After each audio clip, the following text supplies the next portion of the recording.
မင်္ဂလာပါဒီဗီဒီယိုဖိုင်ကိုကြည့်နေတဲ့ညီလေးညီမလေးတွေထဲမှာဒီဘာဘာနဲ့ပတ်သက်ရင်ဂျူနီယာညီလေးညီမလေးတွေပါခဲ့ရင်ဒီဗီဒီယိုဖိုင်လေးကိုဆုံးအောင်ကြည့်ပေးပါလို့ကျွန်တော်ပြောချင်ပါတယ်အခုနောက်ပိုင်းမှာသင်တန်းတွေတက်ကြတယ်ဘာဘာသင်တန်းတွေတက်ကြတယ်သင်တန်းတွေတက်ပြီးတဲ့အချိန်မှာတချို့ဂျူနီယာညီလေးတွေပေါ့နော်စိုင်နေတဲ့ပြန်ဝင်လုပ်တဲ့အခါမျိုးတွေကြာလို့ရှိရင်ရှေ့မှာစိုင်တစ်ဆိုင်မှာစီနီယာတွေရှိရပေါ့နော်စီနီယာတွေကကိုညက်တာနဲ့ပတ်သက်ပြီးတော့ဝေဖန်ထောက်ပြတာမျိုးတွေဒါမျိုးလေးတွေရှိတဲ့အချိန်ကြာလို့ရှင်တချို့ဂျူနီယာညီလေးတွေကမကြိုက်ကြဘူးဆရာကြီးလာလုပ်တယ်လို့ထင်တယ်ဥပမာကျွန်တော်ဆိုလို့ရှိရင်ဒါဆိုင်တစ်ဆိုင်မှာကျွန်တော်အလုပ်ဝင်လုပ်တယ်အဲ့ဒီအချိန်မှာအဲ့ဒီဆိုင်မှာကကျွန်တော်ကအသက်အကြီးဆုံး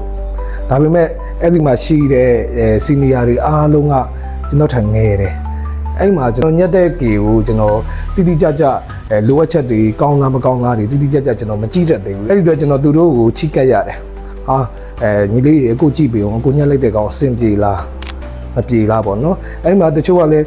ကောင်းပါတယ်ကိုကြီးကျွန်တော်အဲ့လိုမျိုးမလိုချင်ဘူးပေါ့နော်တေချာကြည့်ပြီးတော့ပြောပါအခုလိုအပ်လို့ရှင်လိုအပ်တဲ့အကြောင်းလေးပြောပါမကောင်းရင်မကောင်းထောက်ပြပါဆိုပြီးဆိုရင်ကျွန်တော်အဲ့လိုမျိုးခံယူပြီးတော့ပညာကိုဘစုစရာရကျွန်တော်အကုန်ယူခဲ့ရပါတော့တချို့ဂျူနီယာဘာဘာတွေကအခုနောက်ပိုင်းမှာဆိုလို့ရှိရင်အဲ့လိုမဟုတ်ဘဲနဲ့ဆိုင်တစ်ဆိုင်မှာအလုံးဝင်လုပ်တဲ့အခါမှာရှေ့ရစီနီယာဘာဘာတွေကကိုညက်တဲ့ hair style ပေါ်မှာဝေဖန်ပြီးတော့ထောက်ပြမျိုးတွေရှိတယ်မှားကွက်လေးတွေကိုဘယ်လိုလုပ်ဖို့ဆိုတာလေးပြတဲ့အချိန်မှာ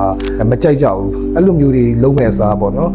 တင်ယူပါဘယ်ကနေဘယ်လိုရတင်ယူပါရှေ့မှာစီနီယာတွေဆိုတဲ့အတွက်အနည်းဆုံးကိုယ့်ထက်တော့အတွေ့အကြုံရှိရပေါ့နော်ဒါဂျူနီယာဘာဘာတွေအတွက်ကျွန်တော်ဒီနေရာကနေပြောပြခြင်းဖြစ်ပါတယ်ဘယ်တင်တန်းမှာပဲတက်ဆိုင်တွေထဲမှာပြန်ဝင်တဲ့အခါကြာလို့ရှိရင်ကိုယ့်ရှေ့စီနီယာတွေနဲ့ပူပေါင်းမှာ